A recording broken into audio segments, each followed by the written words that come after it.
adalah satu-satunya yang kami andalkan. Karena firman-Mu berkata, terima kasih Tuhan, terima kasih. Orang mengandalkan manusia akan dikecewakan, tapi orang yang mengandalkan Tuhan akan dipakai Tuhan, dipelihara Tuhan. Saat ini kami katakan dengan iman kami mengandalkan Tuhan yang hidup, Allah yang kami sembah, Allah yang tidak pernah meninggalkan kami, Allah yang tidak pernah mengecewakan kami. Terima kasih Tuhan, terima kasih. Terima kasih. Kau tidak pernah mengecewakan kami, tidak pernah meninggalkan kami. Terima kasih Tuhan. Kuasa-Mu terlebih besar, Tuhanku terlebih besar. Tak pernah terlambat janji-Mu ya Tuhan, menolong hidupku.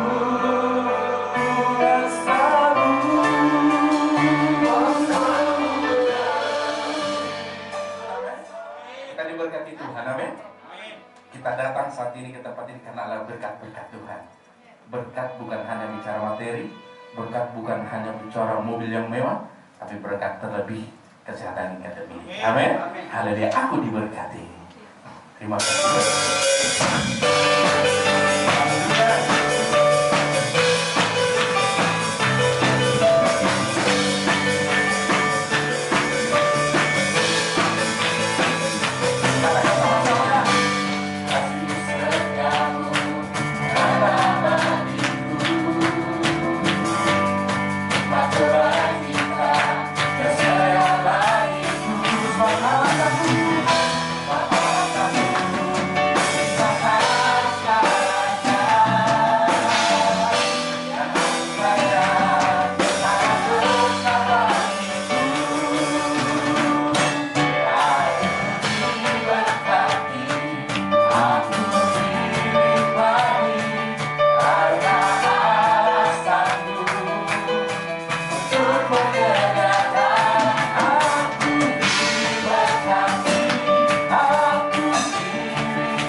kebebasan terjadi dalam setiap hidup kami masing-masing Bapa. Karena Engkau hadir di tempat ini, Engkau hadir di tengah-tengah kami Tuhan. Terima kasih Tuhan buat waktu yang Tuhan sudah berikan bagi kami. Kami boleh datang kepadamu Bapa. Biarlah setiap pujian penyembahan kami Tuhan boleh naik di hadirat kudus-Mu Bapa. Terima kasih Bapa bahwa kami Tuhan Yesus sudah disiapkan Tuhan untuk mendengarkan sabda Tuhan pada pagi hari ini. Tuhan, urapi hamba-Mu yang sungguh tidak ada apa-apanya ini Tuhan. Berbicaralah bagi kami Tuhan. Apa yang jadi pesan-pesan Tuhan boleh disampaikan bagi setiap kami Bapa. Segala kuasa kegelapan, kuasa iblis yang coba-coba mencuri benih firman-Mu kami tolak di dalam nama Tuhan Yesus Kristus. Terima kasih Bapa, terima kasih Roh Kudus. Kami siap Tuhan untuk mendengarkan sabda-Mu. Semua yang percaya sama-sama katakan amin. Ya, salam, silakan duduk Bapak Ibu saya kasih Tuhan. Terima kasih buat hamba-hambanya yang sudah memandu umat masuk dalam hadirat kudusnya. Ya, terima kasih buat kesempatan yang diberikan buat saya pada pagi hari ini, Pak Gembala. Ya, untuk perdana, yang kedua kali ya ibadah di tempat ini yang pagi ya. Ya, luar biasa, Solidio sudah 3 kali ibadah. Dan biasanya kalau sudah 3 kali ini akan merambah. Merambah bukan karena kuat gagah kita, tetapi semata-mata karena Tuhan. Amin ya. Ya, itu menjadi iman percaya kita. Dan memang agak kesulitan saya melihat wajah-wajah kita masing-masing tidak mengenali ya, kecuali rambut-rambut gitu ya. Yang sudah hafal. Baik, mengingat waktu kita cepat saja. Ya, kita akan melihat satu kebenaran firman Tuhan dan kita yakin dan percaya kemenangan boleh terjadi di dalam setiap hidup kita. Dan tadi hambanya sudah menyampaikan bahwa berkat itu bukan saja berupa materi, tetapi kesehatan juga itu berkat yang sangat luar biasa. Dan kalau sampai hari ini saya juga boleh sehat, itu semua karena Tuhan. Nah, itu berkat yang sangat luar biasa menurut saya. Amin ya Bapak Ibu ya. Apalah artinya hartanya banyak, ya kan, berlimpah gitu ya, tetapi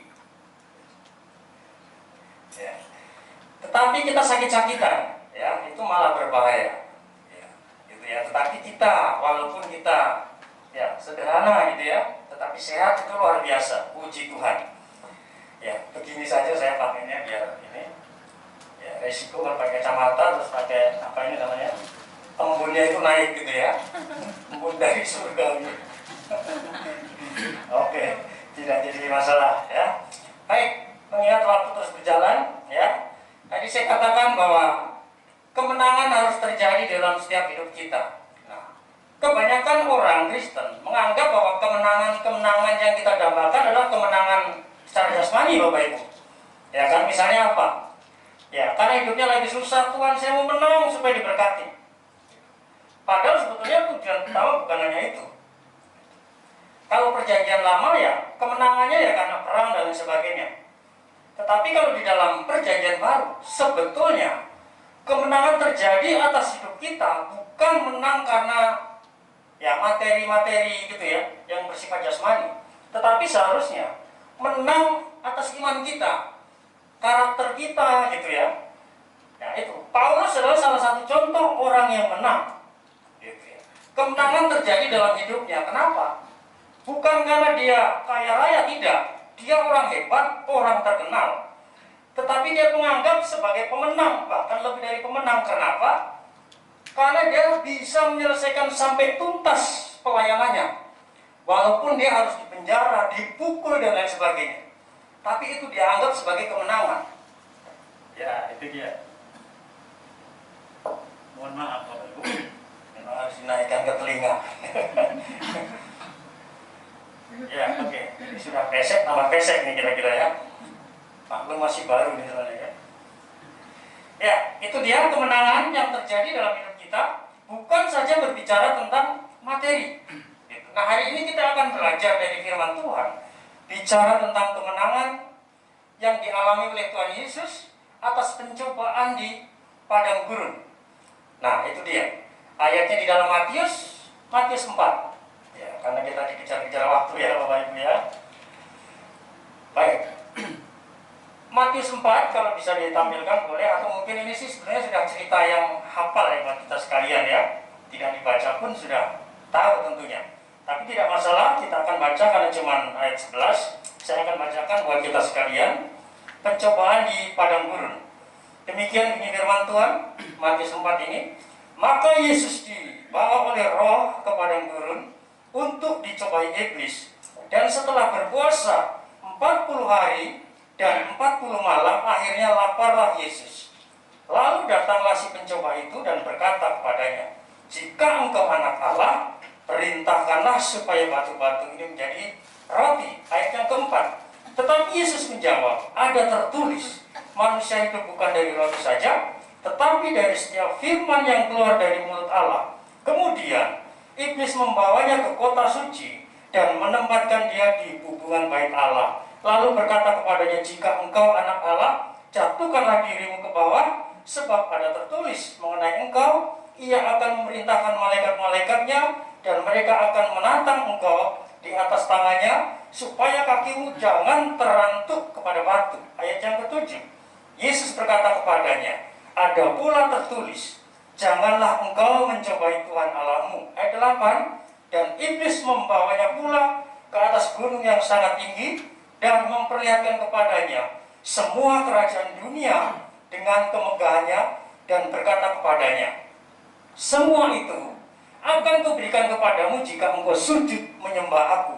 Maka berkatalah Yesus kepadanya, enyahlah iblis, sebab ada tertulis, engkau harus menyembah Tuhan Allahmu, dan hanya kepada dia sajalah engkau berbakti. Lalu iblis meninggalkan dia, dan lihatlah malaikat-malaikat datang melayani Yesus. Nah, Bapak Ibu sudah dikasih Tuhan, cerita ini sebuah cerita yang tentu sudah tidak asing lagi, ya. Nah, bahkan mungkin sudah pernah saya sampaikan di kaum wanita, gitu ya, waktu itu ya. Ya mungkin agak sedikit berbeda versinya. Nah, hari ini kita akan belajar tentang Yesus ini menang ya atas pencobaan. Yesus menang atas pencobaan. Jadi ingat, kalau ada di antara kita yang sedang dalam pencobaan, ya nggak usah heran. Kenapa? Karena Yesus pun juga dicobai. Gitu. Dan pencobaannya sebenarnya sangat luar biasa. Gitu, sangat luar biasa. Kita sih masih biasa kata kita.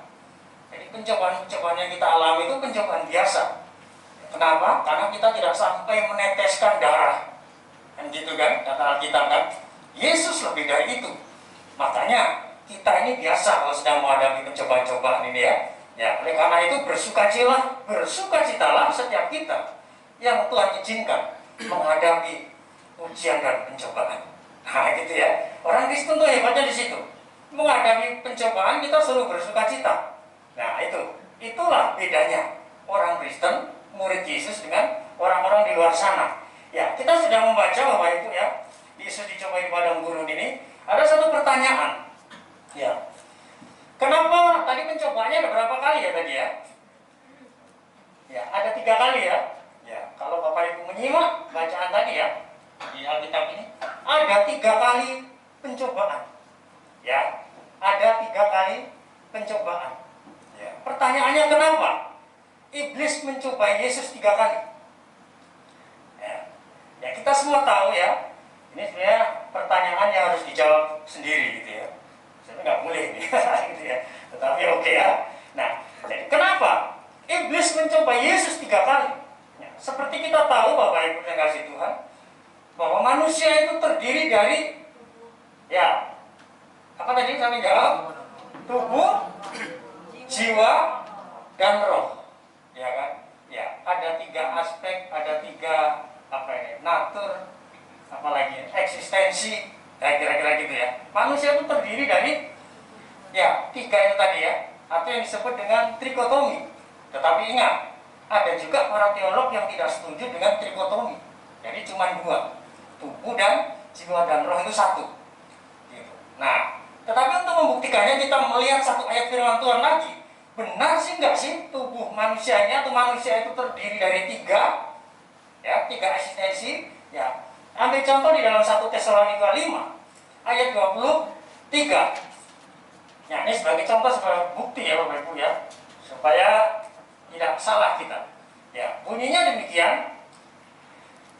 Oke, saya bacakan. Ya, semoga Allah damai sejahtera menguduskan kamu seluruhnya, dan semoga roh, jiwa, dan tubuhmu terpelihara sempurna dengan tak bercacat pada kedatangan Yesus Kristus Tuhan kita. Ya, itu ayatnya di 1 Tesalonika 5 ayat 23. Nah, berarti apa? Ini membuktikan bahwa manusia itu terdiri dari 3 eksistensi: tubuh, jiwa, dan roh. Nah, kata Alkitab, kata kitab Tesalonika ini mencatat, ya, semoga Allah damai sejahtera menguduskan kamu seluruhnya. Jadi seluruhnya, ketiga-tiganya ini. Jadi bukan hanya jiwa dan rohnya, tidak, tapi semuanya. Sehingga waktu Tuhan Yesus datang, ketiganya ini tidak bercacat. Nah, itu dia, ya kan? Jadi kita tidak bisa hanya menguduskan tubuh kita saja. Misalnya apa? Ya, kita harus mandi terus, ngomongnya kita dijaga, tidak pernah menyakiti orang, misalnya. Itu kan jiwa-jiwa itu, ya, jiwa. Ya, kalau tubuh ya ini, ya, kita tidak mabok-mabok, ya. Sementara rohnya tidak kudus, gitu ya. Tidak ada gairah untuk melayani Tuhan, mengiring Tuhan, berdoa sudah nggak ada, berarti rohnya tidak sehat. Ya, sementara ini kita punya pemahaman yang penting kita rajin ke gereja, gitu ya. Tidak cukup, Bapak Ibu. Ya. Jadi pada waktu kedatangan Yesus, ketiga eksistensi ini, susah banget ya. Nah, itu harus kudus, tak bercacat, kira-kira begitu. Ya, baik. Nanti kita akan lihat. Ya, ya, itu dia. Nah, iblis mencoba Yesus, tujuannya apa sih? Kira-kira begitu. Ya, tujuannya supaya Yesus itu berputus asa, tidak punya pengharapan, tidak mengharapkan Bapaknya lagi, menganggap Bapaknya tidak peduli. Kita tahu sebelum peristiwa ini, Yesus itu baru dibaptis, sehingga terdengar suara dari langit, inilah anak yang kukasihi, ya kan?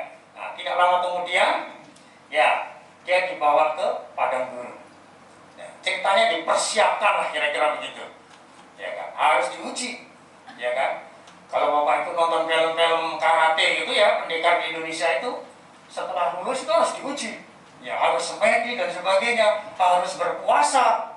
Gitu. Nah, Yesus ini berpuasa bukan 3 hari 3 malam, tetapi 40 hari dan 40 malam.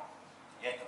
Pertanyaannya, minum enggak? Nah, itu tidak usah kita perdebatkan, gitu ya. Karena ini yang sering diperdebatkan kadang-kadang, masalah-masalah teologi begini ya, gitu. Nah, itu tidak perlu. Ya, mungkin anak sekolah tuh sering tanya aneh-aneh, tetapi kita nggak usah pusing ya. Nah, Musa juga berpuasa 40 hari 40 malam. Siapa lagi itu? Siapa selain Elia? Ya kan? Yohanes Pembaptis sama. Nah, Yesus juga sama. Jadi sebelum memulai berkarya, dia sudah mempersiapkan mentalnya, kira-kira gitu, kerohaniannya. Nah, makanya diuji dulu. Nah, ini penting diuji, ya, dicobai oleh si iblis. Nah, Bapak Ibu sering kasih Tuhan, tujuan dicobai oleh si iblis, yaitu tadi, tujuannya supaya rencana Allah itu gagal, misinya Allah di dunia itu gagal, yaitu misi penyelamatan manusia. Ya. Beda, iblis tidak sadar bahwa yang dicobai adalah Yesus. Kalau manusia pertama Adam itu memang sukses, ya kan? Lewat Hawa dicobai buah, akhirnya melanggar. Itu gagal total. Rencana Allah kira-kira begitu. Bahkan gambar Allah yang ada dalam diri manusia rusak total. Tetapi Yesus sama juga, misinya Allah juga begitu buat dunia, buat kita semua. Yesus tadi sudah kita baca ya, ayat yang ketiga. Ya. Ayat yang ketiga, apakah boleh ditampilkan? Nah, ini dia. Mana ini? Ayat yang ketiga. Oke. Dan setelah berpuasa 40 hari dan 40 malam, akhirnya laparlah Yesus. Lalu datanglah si pencoba itu dan berkata kepadanya, jika engkau anak Allah, apa ini? Perintahkanlah supaya batu-batu ini menjadi roti. Tetapi Yesus menjawab, ada tertulis, manusia hidup bukan dari roti saja, tetapi dari setiap firman yang keluar dari mulut Allah. Bapak Ibu sering kasih Tuhan. Kapan godaan itu terjadi? Pada saat apa godaan iblis itu datang kepada Yesus? Pada saat dia lapar, iblis masuk. Nah, artinya apa? Bahwa iblis ini tahu strategi bagaimana dia mencobai manusia. Ya. Jadi setelah lapar, biasanya orang kalau sudah lapar, ya, walaupun orang yang biasanya konsentrasinya itu hebat, tetapi kalau sudah perut ini kosong, itu semuanya bisa buyar, Bapak Ibu. Ya kan? Ya. Orang kalau sudah lapar, ya, kelaparan, apapun bisa dilakukan. Mungkin orang yang tadinya nggak pernah mencuri, tetapi karena kelaparan, melihat anak istrinya kelaparan, gitu ya, yang tadinya hidupnya kudus bisa jadi kudis. Kenapa? Karena lapar. Gitu. Sehingga ketika ada tawaran itu, toko itu nganggur tuh, kosong tuh sembako tuh. Orangnya nggak ada tuh, udah angkut saja. Nah, karena lapar kadang-kadang dijalankan dan dikerjakan, kan gitu kan? Nah, iblis juga demikian. Dia tahu pada saat itu Yesus sedang lapar, Alkitab mencatat. Makanya dia masuk. Nah, itu dia. Jadi Bapak Ibu yang dikasihi Tuhan, saat Yesus lapar, iblis datang mencobai, ya, menyuruh batu berubah jadi roti. Sebetulnya pekerjaan itu mudah buat Yesus. Bisa. Tetapi Yesus tidak mau. Nah, gitu ya. Dia masih tetap percaya akan pemeliharaan Bapaknya. Kira-kira begitu ya. Dan dia tetap taat kepada rencana Bapaknya. Kalau dia melanggar, ya gagal total lagi rencana Bapa di surga. Ya, misi Allah di dunia itu gagal, Bapak Ibu kasih Tuhan ya. Nah, itu dia. Nah, pertanyaan berikutnya, apakah saat itu Yesus menuruti perintah iblis? Tentu jawabannya adalah tidak. Kenapa Yesus tidak menuruti perintah iblis? Tidak seperti Hawa waktu itu dan Adam. Ya, ini yang membedakannya. Gitu ya, ini yang membedakannya. Karena Yesus tahu bahwa dia yang memerintah itu iblis. Ngapain saya nurutin iblis? Nah, kira-kira gitu. Dan yang kedua, kenapa Yesus tidak mau menuruti perintah iblis? Ya, dia yakin dan percaya Bapaknya yang di surga itu, ya, sangguplah memelihara dia. Kira-kira gitu ya. Nah, oleh karena itu, ya, mungkin hari-hari ini kita sedang diperhatikan dengan ujian atau cobaan, ya.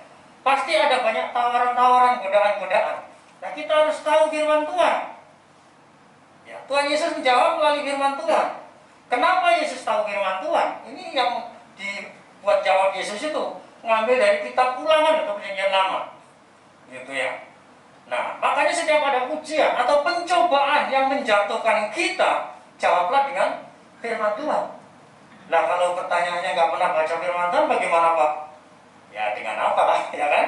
Nah, oleh karena itu perlu kita harus baca firman Tuhan, gitu ya. Sampai detik ini saya masih baca firman Tuhan, ya. Karena tadi belum sempat, saya biasanya setiap pagi itu sudah baca. Nah, karena saya baca-baca dulu, nah itu baru biasanya nanti saya baca, gitu ya. Hari ini saya sudah sampai di Ayub, ya. Ayub dan perjanjian barunya Petrus, ya, 2 Petrus pasal 2.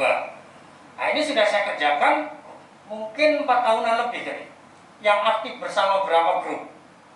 Nah, jadi waktu ada wacana di puncak waktu itu untuk baca Alkitab, itu saya sudah kerjakan 2 tahun sebelumnya.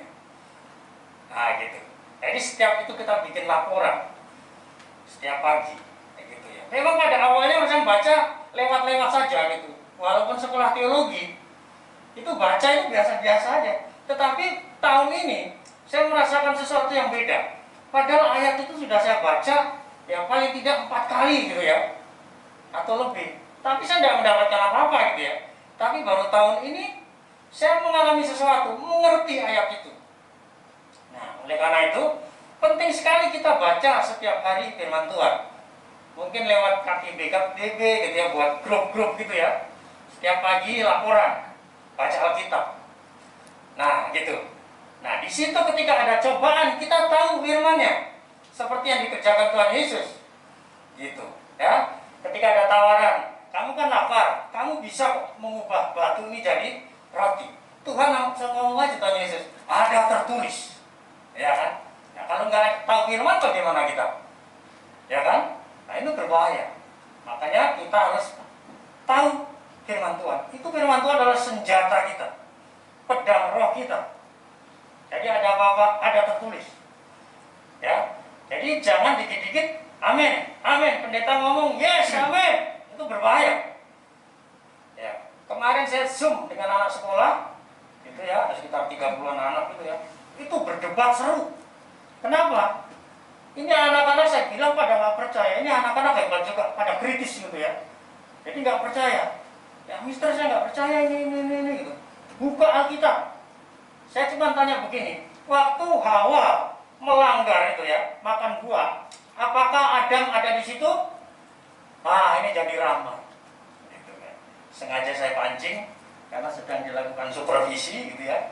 Kepala sekolah baru gitu kan. Waduh. Jadi saya bikin heboh-heboh gitu kan. Ya, karena dia agak kesel sama saya kepala sekolahnya gitu ya. Nah, saya pancing itu ramai ya dia. Jadi pelajaran sudah tidak sesuai dengan RPP. Jadi seru bodoh amat mau nilai berapa kira-kira ya. Nah itu ya. Ternyata apa jawaban mereka anak-anak itu?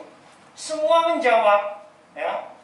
Semua menjawab bahwa Adam tidak bersama-sama dengan Hawa. Bayangkan. Ini dapatnya dari mana? Ternyata ada di saat itu Adam ada bersama-sama. Bayangkan, ya kan? Nah itu dia. Oh iya, iya. Ternyata betul. Ya gitu. Jadi harus tahu firman Tuhan. Dan anak-anak ini akhirnya terbuka cerita semua bahwa selama ini mereka nonton-nonton yang aneh-aneh. Yang katanya Yesus punya pacar lah. Waduh. Ini anak-anak kelas 7 loh ya. Itu anak kelas 7, anak baru gitu ya. Kok ngerti saya aja nggak tahu Yesus punya pacar ya? Bayangkan. Nah, yang seru lagi ada yang ngomong begini. Di film itu Yesus itu diturunkan loh, diganti katanya. Waduh, saya sampai detik ini belum pernah nonton film itu. Emang ada itu, ya kan? Nah itu, ya, berbahaya. Makanya kita harus kembali lagi kepada firman Tuhan, Bapak Ibu, supaya kita tidak salah. Ketika ada pencobaan yang melemahkan kita, jawab dengan firman Tuhan. Ya, itu dia. Ya, mengingat waktu terus berjalan, kita langsung kali, ya, lompat ya. Nah, ingat. Ini kita berbicara bahwa pencobaan yang pertama bicara tentang pencobaan tubuh kita. Pencobaan jasmani. Bicara tentang perut. Dan ingat bahwa di dalam kitab Korintus dikatakan bahwa manusia ini punya dua tubuh. Ya, tubuh rohani, Paulus menyebut tubuh alamiah, tubuh jasmani maksud saya, dan tubuh rohani. Nah, yang hari ini kita sedang ada di dunia ini kita sedang memakai tubuh yang alamiah, tubuh yang jasmani ini. Ya, berapa tahun kita hidup di dunia? Ya, semua kita tentu tahu. Nggak nyampe lah 1000 tahun ya. Ya ada. Kalau Mazmur mencatat si Musa 70, 80. Ya, Allah sendiri berfirman di dalam Kejadian 6 itu 120. Ya, 120 tahun. Gitu ya. Nah, nggak kekal gitu ya. Tetapi kadang-kadang manusia demi tubuh alamiah yang fana ini, yang sementara ini, rela loh ya, pergi pagi, pulang petang, penghasilan pas-pasan gitu ya, pinggang pegal-pegal gitu ya. Kenapa? Demi tubuh alamiah ini, jasmani ini, ya alamiah. Itu ya, demi tubuh kita ini. Padahal cuma sebentar. Iya. Yang dibutuhkan apa kalau tubuh jasmani ini makanannya? Ya, tentu adalah ya kalau Alkitab mencatat roti. Tubuh jasmani ini makanannya roti. Karena konteksnya adalah bangsa Israel itu makan roti kira-kira gitu ya. Ya, orang Eropa makan roti. Nggak mungkin makan nasi tiwul, itu nggak mungkin, ya kan? Hanya kita saja. Khususnya saya orang-orang Jawa, gitu ya. Makan nasi tiwul, gitu ya. Nah, orang sana roti. Artinya bahwa tubuh jasmani, tubuh alamiah kita ini butuh makanan yang namanya nasi, kan gitu kan. Nah, bagaimana dengan tubuh rohani kita? Nah, ini dia. Apa yang dia harus dikasih? Yang menjadi konsumsi tubuh rohani kita apa? Tidak mungkin roti, tetapi apa? Firman Tuhan. Nah, itu makanan daripada tubuh rohani. Nah, pertanyaan saya, Waduh, batuk Bapak Ibu ya. Ini gara-gara baygon, batuk. Tadi malam banyak nyamuk jadi saya semprot, gitu kan. Terus saya nyalain AC gede-gede, ketiduran lupa. Nah, bengek sudah ya. Itu dia, lupa matiin. Nggak bisa kena AC terlalu dingin saya. Jadinya kacau, gitu ya. Nah, baik, berapa kali kita makan Bapak Ibu? Sehari? 3 kali. Oke, itu untuk tubuh alamiah kita, tubuh jasmani kita. Kita butuh makan, konsumsi makan nasi 3 kali. Ya kan? Pertanyaan saya, kalau kita makan firman Tuhan sehari, berapa kali kita makan firman Tuhan satu hari? 3 kali juga? Harusnya seimbang. Kira-kira gitu ya. Hidup itu seimbang katanya gitu ya. Nah, kalau kita hanya makan, tubuh rohani kita kasih makan seminggu sekali, kira-kira sehat tidak? Ya, saya pikir tidak sehat ya. Ya, namanya tidak seimbang. Ya, tubuh alamiah kita setiap hari dikasih makan, telat sedikit yang bapak-bapak ngobrak-ngobrak istrinya, gitu ya. Malas kamu ini, saya kerja capek, bikinin sarapan ya itu tubuh alamiah. Tetapi untuk tubuh rohani, gitu ya, santai-santai saja. Seminggu sekali. Pertanyaannya, sehat tidak itu tubuh rohani kita? Ya, ya, kita semua bisa menjawab masing-masing, kan gitu ya. Nah, ini berbahaya sekali kalau tidak seimbang. Ya, yang kedua, mungkin tidak sampai tuntas Bapak Ibu, ya. Kita cepat saja. Pencobaan yang kedua adalah bicara tentang pencobaan jiwa. Ya, jiwa. Kenapa? Karena pada waktu Yesus pada akhirnya dicoba yang pertama tidak mempan, Yesus dibawa ke bait Allah, ya kan? Ditaruh di tempat tinggi, ya suruh menjatuhkan diri. Tujuannya apa? Ya, ya kalau orang suruh menjatuhkan diri, itu ya paling tidak supaya kesleo lah, gitu ya, sakit lah, atau syukur-syukur mati lah, kira-kira gitu ya. Nah, kira-kira begitu. Singkatnya saya nggak jelaskan secara tujuan etis yang lebih lagi ya. Tetapi paling tidak begitu. Kalau bapak ibu misalnya saya suruh Aris, tolong lompat Riz dari sini ke bawah, ya kan? Ya, paling tidak pincang atau enggak sakit, gitu. Atau syukur-syukur lewat sekalian. Nah, pertanyaannya bapak ibu, jadi iblis mau, ya, jiwa kita ini itu mati. Ya kalau nggak bisa mati ya sakit lah, kira-kira gitu. Ya, di dalam jiwa terdapat apa saja Bapak Ibu saya kasih Tuhan? Jiwa itu kan ada apa? Pikiran ya, pikiran, apalagi emosi. Emosi itu ya ada perasaan senang, suka dan sebagainya gitu ya. Jadi di dalam jiwa itu ada itu, salah satunya ya. Nah, iblis mau jiwa kita itu sakit. Kalau bisa syukur-syukur mati sekalian, gitu ya jiwanya. Nah, jadi kalau jiwa kita mati sudah nggak punya pikiran, sudah tidak punya perasaan, melihat orang di depan kita lagi sekarat, lagi ngapain loh? Nah, ini jiwa kita sudah sakit. Ya, lihat anak kita lagi lapar gitu ya, kita asik-asikan pegang paha ayam. Ini jiwa kita sedang sakit. Kan kira-kira gitu ya. Iya, melihat itu yang khotbah lihat kurus, misalnya gitu ya, itu pasti banyak dosa itu. Misalnya kan gitu kan, pikiran ya, pasti banyak dosa. Kenapa? Yang gak diberkati itu yang WL tadi lihat, jeng-jeng, yang WL tadi perutnya gendut lihat. Padahal dia sering khotbah tuh tentang puasa, misalkan gitu ya, itu pasti tuh khotbahnya bohong. Perutnya aja gendut, orang pernah puasa dia. Ya, ini jiwanya sedang dipertanyakan. Kenapa? Ya jiwa kan ada pikiran kan. Ngomongin orang itu kan bicara perasaan. Gitu. Nah, kalau jiwa seseorang sudah sakit, iblis itu tenang-tenang saja. Gak apa-apa kamu silakan ke gereja. Ya gak apa-apa. Gitu kan. Cuman ke gereja ini kan. Apalah artinya kita di dalam gereja, tetapi jiwa kita sakit. Ya kan. Lama banget tuh korbannya tuh. Ini udah setengah jam misalnya gitu kan. Ya, itu kan. Nah, oke ya. Cepat saja karena betul waktunya sudah mau habis ya. Berapa menit lagi? Oke. Dan saya juga harus segera terbang. Maaf. Nah, yang ketiga kita lompat saja langsung ya. Yang ketiga apa yang lakukan iblis? Pencobaan yang ketiga adalah bicara mencobai rohnya. Ya, bicara tentang roh. Kenapa? Ya, iblis menawarkan Yesus, ya, untuk memberikan kepada dunia dan isinya, kerajaan kemegahannya itu diberikan kepada Yesus. Syaratnya kalau dia mau menyembah kepada iblis, gitu. Nah, ini bicara tentang pencobaan terhadap rohnya, ya, gitu ya. Karena apa? Siapa sih yang tidak suka pengen dipuja dan dipuji, disanjung? Nah, gitu kan? Nah, Bapak Ibu, tubuh, jiwa, dan roh, ini kata Rasul Paulus tadi, harus kudus, gitu ya. Nah, roh ini yang bisa membuat kita berhubungan intim, hubungan langsung dengan Allah adalah roh kita ini, bukan jiwa kita, gitu ya. Ini yang membedakan manusia dengan binatang, gitu. Kenapa? Karena binatang tidak punya roh, gitu ya. Nah, manusia punya roh.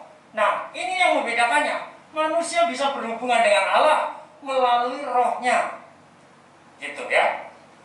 Jadi jiwa harus sehat supaya rohnya sehat, karena sebagai pengantar, gitu. Kenapa? Jiwa tidak bisa berhubungan dengan Allah. Jadi kalau misalnya WL atau pemain musik sedang nyanyi lembut sekali, gitu ya. Nah, terus kita sampai nangis-nangis mendengar, gitu ya. Nyanyi sudah nangis-nangis, gitu. Nah, ini belum tentu bicara tentang rohnya yang sedang tersentuh, bisa juga jiwanya. Kenapa? Mungkin dia sedang punya masalah, punya hutang misalnya, kok lagunya cocok, gitu ya. Allah perdu, ya misalnya gitu kan, cocok gitu kan, pasti jiwanya tersentuh, dia akan spontan nangis, gitu ya. Tapi bisa dipertanyakan, apakah rohnya? Nah, itu dia. Ya, memang agak sulit membedakannya ya Bapak Ibu ya. Dan tentu setiap kita pribadi yang mengerti, ya. Baik Bapak Ibu sudah kasih Tuhan. Jadi ingat sekali lagi bahwa ciri orang yang lemah atau sakit rohnya, itu ya biasanya ini cirinya. Ya, misalnya biasanya rajin berdoa kalau lagi sehat, ya, itu semangat. Tetapi kalau orang yang rohnya sedang sakit atau sedang lemah, tidak ada sama sekali gairah, gitu ya. Dengar firman aja, inginnya sudah cepat-cepat saja, gitu ya. Kenapa? Roh untuk membangun hubungan dengan Bapa itu udah lemah, gitu ya. Udah sakit, ya kan? Nah, oleh karena roh kita juga harus sehat, makanya makanannya ya harus sehat, gitu, seimbang. Ya, coba kalau orang sakit suruh makan lahap nggak? Ya, nggak mungkin lahap kan? Kasih makan biar apa aja, makan cek dikit udah taruh. Nggak lahap, karena apa? Sakit. Coba dia sehat, ya kan? Jangankan paha ayam, nah, gitu ya. Paha ayam kalah sembuh pipis, sikat ya kan? Gitu ya. Ludes, karena sehat, gitu ya. Demikian juga dengan roh kita. Kalau kita sehat, ada antusias, Bapak Ibu. Ya, jujur ya, saya aja nggak rasa takut-takut ini ya. Saya sejak corona dikumandangkan, itu sebenarnya saya nggak diem, gitu ya. Saya tuh jalan terus, bodoh amat. Saya ngajar di STT tuh jalan terus ya. Ya, sekarang aja di-cut, karena saya baru sadar, oh ternyata di-cut mengurangi uang bensin dan uang makan, gitu saya baru sadar, gitu ya. Nah itu mas sebenarnya nggak dikurangi juga nggak apa-apa, saya tetap datang, gitu nggak apa-apa, mau pelayanan kan. Gitu. Oh nggak dikasih juga nggak apa-apa, saya jauh loh Cilengsi sana ya. Gitu. Saya pernah ngajarin mahasiswa belajar musik tanpa bensin, dikasih gitu, ngumpulin persembahan saya, nggak usah gitu. Karena ini pelayanan, jauhnya amit-amit Bapak Ibu ya, 40 kilo saya hitung ya. Gitu. Tapi itu pelayanan, ya. Nah kenapa? Karena saya merasa roh ini harus dibangkitkan, jangan sampai lemah, gitu ya. Nah, penting. Ya, manusia roh kita kalau kata Pak Chandra itu harus hidup, harus bangkit, jangan lemah, gitu ya, amin ya.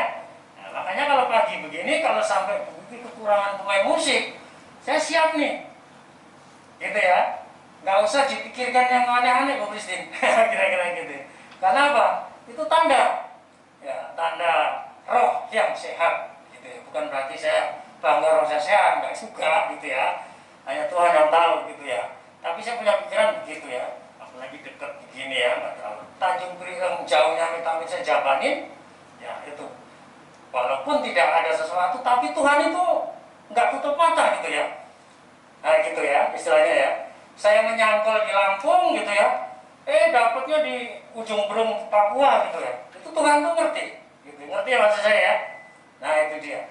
Jadi siap gitu, kalau kekurangan gitu ya, atau yang malas-malas bangun pagi, gitu.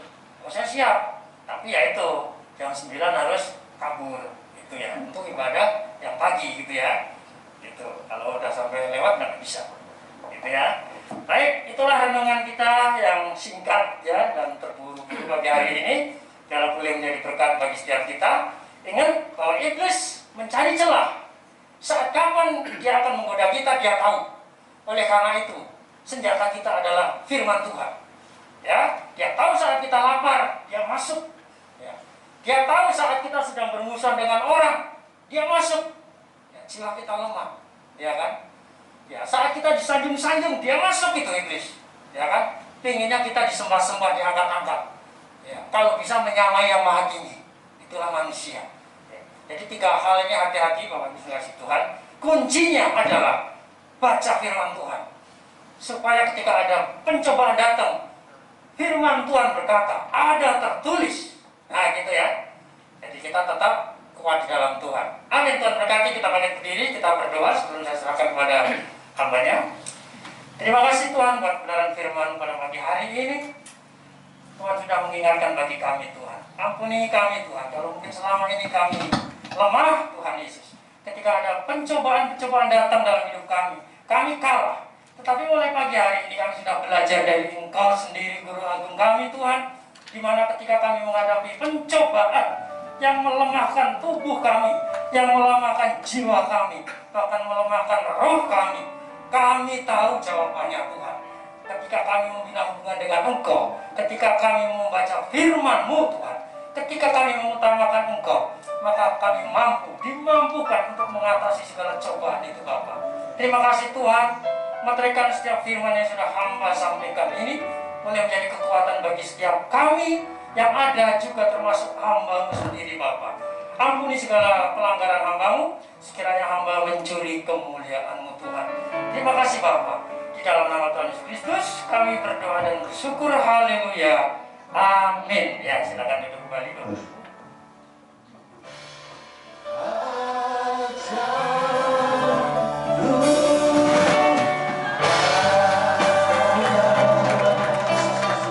Terima kasih Bapa dalam surga, di akhir ibadah kami pada pagi hari ini. Dalam ibadah pertama kami menaikkan syukur terima kasih. Tuhan sudah berkati, Tuhan pimpin kami lewat pujian penyembahan, lewat firman-Mu.